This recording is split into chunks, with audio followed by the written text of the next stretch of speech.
यदि ज्यादा विकल्प, ज्यादा तनाव, ज्यादा टेंशन दिमाग में होता है तो ये मान के चलना तुम्हारा जीवन असंयमी का जीवन है। और जो संयम ले लेता है, जो संकल्प ले लेता है, उसके विकल्प अपने आप समाप्त हो जाते हैं। विकल्पों को मिटाने का एक संकल्प ही साधन है। संकल्प करो, विकल्प समाप्त हो जाएंगे। एक रास्ता। एक आदमी ने कहा कि टेंशन बहुत होता है, क्या करे? मैंने कहा कुछ मत करो, करोगे कि टेंशन होगा। टेंशन को मिटाना है तो अटेंशन में रहो। जो अटेंशन में रहेगा उसको कोई टेंशन होने वाला नहीं है। संयम यही कह रहा है कि जीवन को संकल्प से बांध करके चले। लक्ष्य विहीन यात्रा कहीं नहीं पहुंचती है। एक बात ध्यान रखना, आदमी चल रहा है, चल रहा है, चल रहा है, पहुंचा कहां है ये उसे पता ही नहीं है। आदमी चलता तो है, पहुंचता कहीं नहीं है। हम मंदिर जाते हैं, पूजा करते हैं, पाठ करते हैं, पहुंचे कहां? वहीं के वहीं। एक होता है ना कोल्हू का बैल, जो चलता तो बहुत है, उसकी आंख में पट्टी बांध दी जाती है। कोल्हू को जानते? तुम लोग तो जानते होगे। कोल्हू का बैल जो होता है उसकी आंख में पट्टी बंधी रहती है। एक लकड़ी के खंबे से बांध दिया जाता है, गोल गोल घूमता है और मन में यही सोचता है बहुत यात्रा हो गई, आज बहुत चल लिया, सुबह से शाम चलते जा रहा, चलते जा रहा, चलते जा रहा है। वह सोचता है कि यात्रा बहुत कर चुका। लेकिन नादान जब शाम को पत्ती खुलती है तो कोल्हू का बैल चलता तो बहुत है लेकिन पहुंचता कहीं नहीं है। जहां से यात्रा शुरू होती है वहीं अपने को खड़ा हुआ। कहीं ऐसा जीवन हमारा तो नहीं। हम उपवास भी करते हैं, एकासन भी करते हैं, धर्म ध्यान भी कर लेते हैं, पूजा पाठ भी कर लेते हैं, माला जाप भी कर लेते हैं, लेकिन जब मौत आके हमारी पट्टियां खोलती है तो लगता है हम चले तो बहुत हैं लेकिन पहुंचे कहीं नहीं है। वहीं के वहीं अपने आप को खड़ा हुआ पाते। विचार करो, 5-5 पूजा कर ली, घर जाने के बाद क्रोध चालू, त्याग कर लिया, संयम ले लिया, विपरीत परिस्थिति पड़ी, क्रोध चालू, मान बरकरार है, मायाचारी चल ही रही है, पूजन पाठ चल रहा है, इधर धर्म भी चल रहा, उधर कर्म भी चल रहा है, इधर पाप भी चल रहा, उधर पुण्य भी चल रहा है। विचार करिए, ऐसा लगता है कि चले बहुत लेकिन पहुंचे कहीं नहीं। 4 शराबी थे, ना जाने उनको क्या सूझी। आवाज सही कर। बोले चलो नौका विहार करते हैं। एक नदी में पहुंचे, नाव में बैठे चारों शराबी, चप्पू चला रहे हैं, पतवार चला रहे हैं। कहते कि रात पूरी बीत गई, सवेरा होने को आया। पतवार चारों ने बारी बारी से चलाई। कुछ देर, कुछ घंटे पहले शराबी ने चलाई, कुछ घंटे दूसरे शराबी ने चलाई। चलाते जा रहे, चलाते जा रहे हैं। एक शराबी ने कहा कि यार सुबह होने को आई, उतर के तो देख किनारा दूसरा आया या नहीं आया। शराबी उतरा, उसने देखा, बड़ी जोर से हंसा। अरे उसने कहा पागल तू हंसता काहे को है? दूसरे से कहा तू आके देख ले। वो उतरा, उसने देखा, वो भी बड़ी जोर से हंसा। 2 बैठे थे, दोनों ने कहा यार पागलो हंस क्यों रहे हो, बताओ ना अपना किनारा आया कि नहीं आया। तीसरा उतरा, वो भी हंसा। चौथा उतरा, वो भी हंसा। चारों ठाके मार के हंस रहे हैं। बोले हंस रहे क्यों है? बोले यार अपन ने पतवार तो सारी रात चलाई लेकिन नाव खोलना तो भूल ही गए। नाव तो अभी भी इसी घाट से बंधी हुई है। सारी रात चलाई, नाव वही की वही खड़ी है। लंगर छोड़ना तो भूल ही गए, लंगर तो घाट से ही बंधा हुआ है। मान्यवर, कहीं ऐसा ही तो हमारी जिंदगी नहीं उन शराबियों की तरह। हम त्याग तपस्या सब करते हैं, मगर नाव तो घर से बंधी हुई है, नाव तो परिवार से बंधी हुई है, नाव तो हमारी संसार से बंधी हुई है, नाव नहीं छूटी। कहां पहुंचोगे? मेहनत होगी, पहुंचोगे कहीं नहीं। अपने अंतस को टटोलने का प्रयास करें। कितनी अनासक्ति बढ़ी, कितने पाप कम हुए, कितनी कसायों से मुक्ति मिली। ऐसा लगता है कि एक हाथी जब स्नान करता है, नदी में जाकर के नहाता है और नहाने के बाद घंटों स्नान करता है नदी में डूबकर, और फिर जैसे ही नदी से बाहर निकलता है धूल पड़ती है, सूंड में भरता है और फिर धूल अपने ऊपर डाल लिया करता है। उत्तम संयम, ध्यान रखना। नहाना फिर धूल से स्नान कर लेना, नहाना धोना सब एक सा ही हो गया। मान्यवर, हम भी अपने जीवन में यही कर रहे हैं। संयम होना चाहिए। संयम एक बंधन है, लेकिन एक बात याद रखना, हर बंधन बंधन नहीं होता। कुछ बंधन ऐसे होते हैं जो मुक्ति में कारण बना करते हैं। संयम एक बंधन है। संयम इंद्रियों का बंधन है, संयम प्राणियों का बंधन है। संयम का अर्थ है अपने मन को बांध करके रखना। लोग कहेंगे चाहते तो मुक्ति है और बंधन की बात कर रहे हैं। कुछ बंधन मुक्ति में कारण होते हैं। एक बेल को यदि ऊपर चढ़ना है घर के ऊपर, तो उस बेल को किसी पेड़ के सहारे से बंधना पड़ता है, उस बेल को किसी लकड़ी के सहारे से बंधना पड़ता है। और जब वह बेल किसी लकड़ी का बंधन स्वीकार कर लेती है तो बेल नीचे नहीं जाती, बेल ऊंचाइयों को प्राप्त किया। एक बात बताओ, कुआं है, बाल्टी है, बाल्टी में रस्सी का बंधन है, ये बंधन उसका पतन है या उत्थान है? विचार करिए। जब वह रस्सी में बाल्टी बंधी रहती है और बाल्टी को जब कुएं में फेंक दिया जाता है और जब बाल्टी पानी में डूब जाती है तो रस्सी का बंधन डूबी हुई बाल्टी को फिर ऊपर लेकर के आ जाता है, उसे ऊंचाइयां प्रदान करे। ये संयम है। संयम माने रस्सी का बंधन।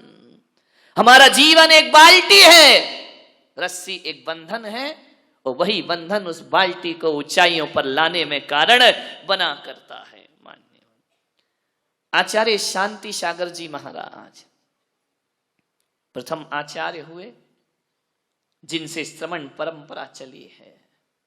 बड़े उपकार हैं इस जैन समाज पर उनके। मैं तो कहता हूं कि हमारे पूर्वज, हमारे माता पिता के जो उपकार हमारे जीवन में नहीं होंगे, उससे ज्यादा उपकार आचार्य शांति सागर महाराज के पूरी समाज पर हुआ करते हैं। पूरी श्रवण संस्कृति पर उनके उपकार हैं। किसी ने आचार्य महाराज से पूछा कि सौगंध लेने की क्या जरूरत है, नियम लेने की क्या जरूरत है? क्या जीवन बिना नियम के नहीं चल सकता है? आप हर किसी को कोई ना कोई नियम पकड़ाते हैं, कोई ना कोई संयम दिया करते हैं, कोई ना कोई सौगंध दिया करते हैं, आप आंकड़ी दिया करते हैं, आप प्रतिज्ञा कराया करते हैं। क्या जरूरी है प्रतिज्ञा लेना, नियम लेना? ऐसे भी तो जी सकते हैं ना। जिंदगी को जीना है, जीते रहो। आचार्य शांति सागर महाराज ने कहा कि सच कहते हो, कोई जरूरत नहीं है नियम की, जिंदगी तो जी सकते हो। जिंदगी तो एक जानवर भी जिया करता है, जिंदगी तो एक पशु भी जिया करता है। जिंदगी जीना कोई बहुत बड़ी बात नहीं हुआ करती है। लेकिन उन्होंने कहा जरा ये बताओ कि बिना नियम के जिंदगी चलती कैसे है? एक बात बताओ बारामती वालों, एक व्यापार करते हैं आप, दुकान चलाते हैं, उसके भी कुछ नियम कायदे होते हैं या नहीं होते हैं? एक नियम होता है कितने बजे दुकान खोलना और कितने बजे दुकान को मंगल करना, यह भी एक नियम हुआ करता है। ग्राहक से कैसे बातें करना, यह भी एक नियम हुआ करता है। अरे कब खाना, कब पीना, कब सोना, कब उठना, यह भी एक नियम हुआ करता है। एक बात तो बताओ, आचार्य महाराज ने कहा कि बिना नियम के जिंदगी चलती कहाँ है। अरे बच्चे को विद्या अध्ययन करना है तो स्कूल जाने का भी एक नियम होता है और स्कूल से लौटने का भी एक नियम है। बिना नियम के कैसे चलेगी जिंदगी। अभी 7 बजे से आपने पूजन अभिषेक की, यह भी एक नियम है, यह भी एक अनुशासन है। 9 बजे पूजन समाप्त, यह भी एक नियम है। 10 बजे तक प्रवचन, यह भी एक नियम है। एक बात बताओ, यदि दुनिया से ये नियम खत्म कर दिए जाएं तो दुनिया जीने के लायक ना बचेगी मेरे भाई। कौन कैसे जिएगा, माता पिता से कैसे व्यवहार, यह भी एक नियम है। बहन से कैसे व्यवहार, यह भी एक नियम है। भाई से कैसे व्यवहार, पति से कैसे व्यवहार। एक बात याद रखना, जो इन नियमों को तोड़ता है उसकी जिंदगी विनाश में कारण होती है, और जो नियम को पालता है उसकी जिंदगी उत्थान में। कभी किसी नदी को देखना, नदी के बहने का भी एक नियम है। दोनों ही तट की सीमाओं में बंद करके बहा करती है नदी। एक बात बताओ, ये दोनों ही तट का बंधन लोगों को जीवन दिया करता है। वही नदी जीवन दान देती है और वही नदी हजारों का जीवन छीन लिया करती है। एक बात बताइए, जब नदी तट की सीमाओं में बंद कर बहती है तो जीवन दायिनी हो जाया करती है। जब तट की दोनों किनारों की सीमा और संयम को तोड़ती है तो वही नदी लोगों के सर्वनाश में। मुंबई देख रहे हैं क्या हाल है, क्या तबाही मची है, क्या अफरा तफरी मची है, पानी पानी हो रहा है। एक बात याद रखना, यही पानी जीवन है, यही पानी मौत है। एक बात याद रखना, उसी पानी से कीचड़ मचता है और उसी पानी से कीचड़ साफ भी हुआ करता है। आपके पैरों में कीचड़ लगता है पानी की वजह से, और आपके पैरों को साफ किया जाता है तो पानी। वही चीज जीवन है, वही चीज मौत है। जब कोई भी चीज समय से, संयम से ज्यादा हो जाती है, यहाँ पे डॉक्टर लोग बैठे हैं, दवाई जीवन भी है, दवाई मौत भी है। कितनी गोली खाना, कितनी दवा लेना, ये संयम है।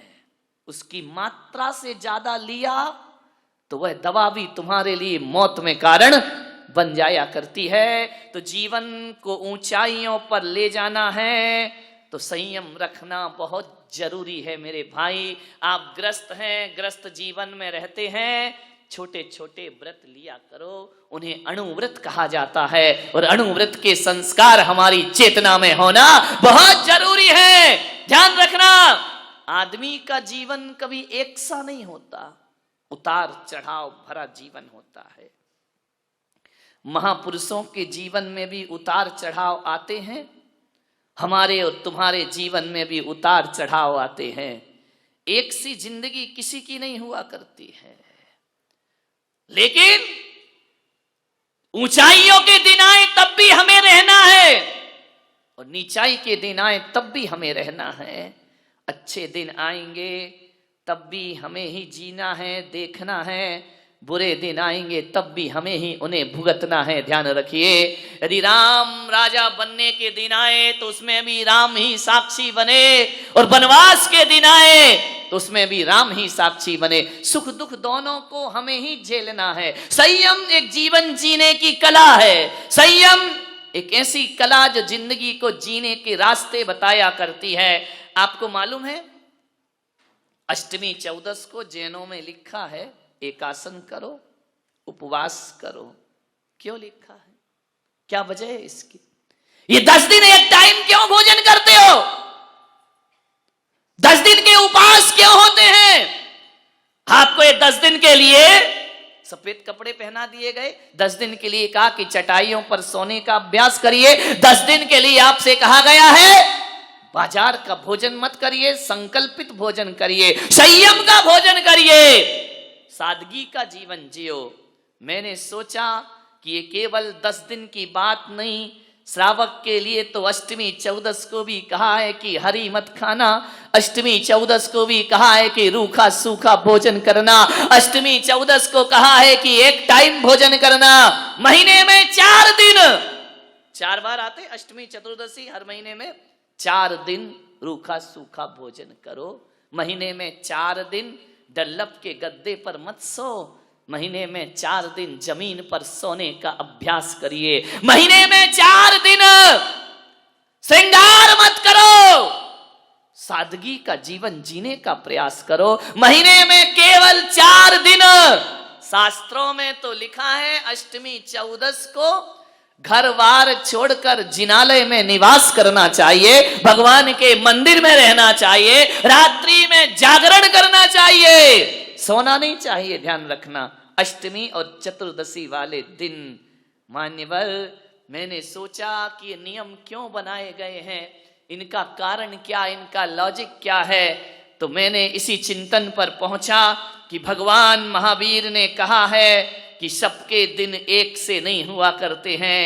आज पुण्य का उदय है, करोड़ों की संपदा है, आज आपके पास पैसा है, ध्यान रखना, ये जिस दिन पुण्य छीन हो गया उस दिन सब लुटने में ज्यादा देर नहीं। आपने देखा होगा, हमारे देखते ही देखते कई लाखपति खाकपति हो जाया करते हैं, महलों में रहने वाले सड़कों पर।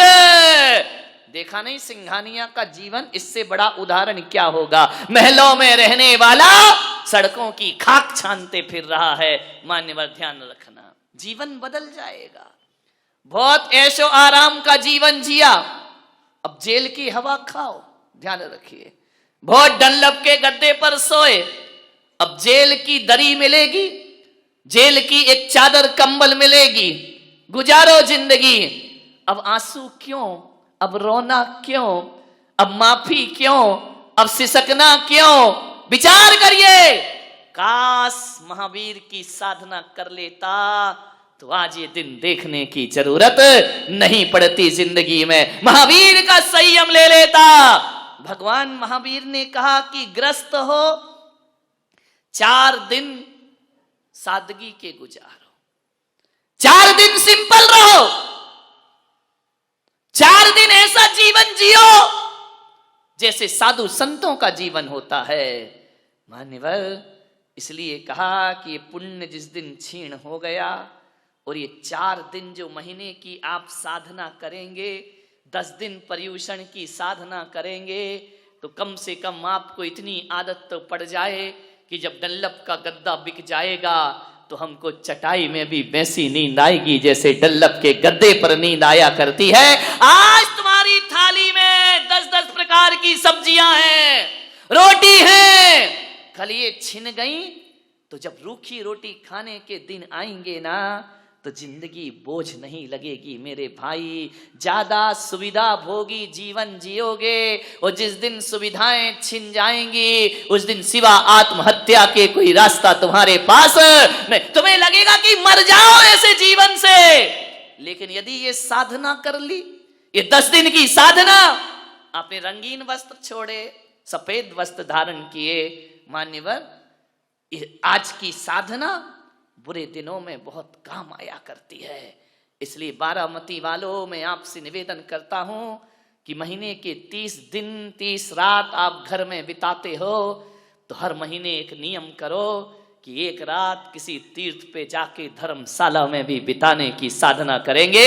आसपास के तीर्थों में एक रात जरूर बिताएंगे, क्योंकि जब महल छिनेगा तो धर्मशाला बहुत काम आएगी तुम्हारे, ध्यान रखना।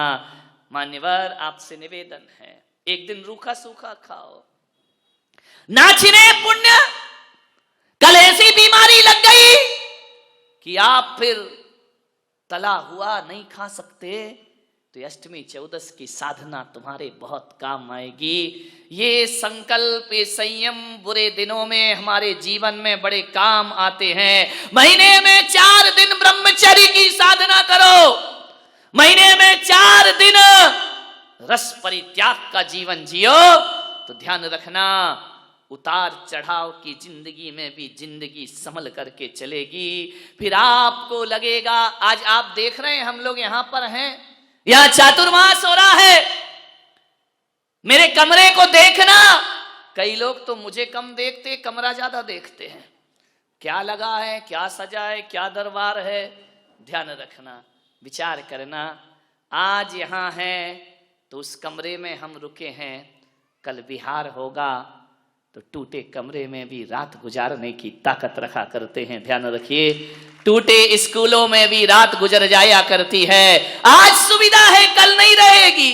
साधु तो सतत बिहारी है, साधु तो एक जगह रुकता ही नहीं है, बिहार करते रहता है। तरह तरह की सभ्यताएं देखने को मिलती हैं, तरह तरह की संस्कृति देखने को मिलती है, अजीब अजीब भाषाएं सुनने को मिलती हैं। जहां जाओ वहां की अलग अलग सभ्यता है, अलग अलग संस्कृति है। एक साधु को अपना जीवन ऐसा ढाल लेना चाहिए कि जहां जाओ जैसा देश वैसा भेष बनाने की। ये संयम का फल है मेरे भाई, ध्यान रखना।